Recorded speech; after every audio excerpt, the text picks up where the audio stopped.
quand on vient à un procès criminel, quand on est à un procès pénal, ce sont des éléments de preuve.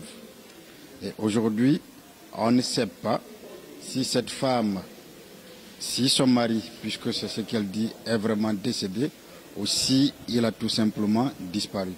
Parce que le décès n'est pas la disparition. Ce sont deux concepts de droit totalement différents.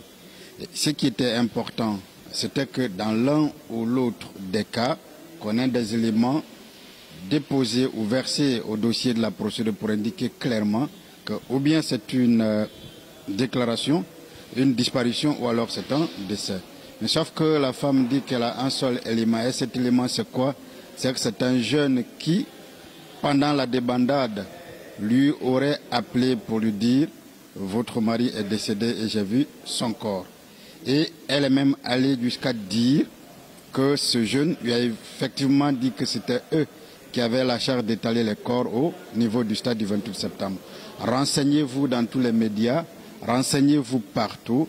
Seule la Croix-Rouge avait accédé pendant la débandade là, au stade du 28 septembre. Seule la Croix-Rouge s'était occupée de l'étalage des différents corps. Est-ce qu'à ce niveau, il y a des problèmes? Est-ce que ce jeune travaillait au niveau de la Croix-Rouge? Il faut bien qu'elle puisse le dire, si elle le sait. Est-ce que ce jeune n'y travaillait pas? Si ce n'était pas le cas, mais qu'est-ce qu'elle faisait là? Est-ce que la Croix-Rouge a-t-elle accepté un élément étranger, une personne étrangère qui ne travaille pas au niveau de la Croix-Rouge? Ce sont des questions qu'il faut d'abord se poser pour voir effectivement que ce qu'elle dit est vrai.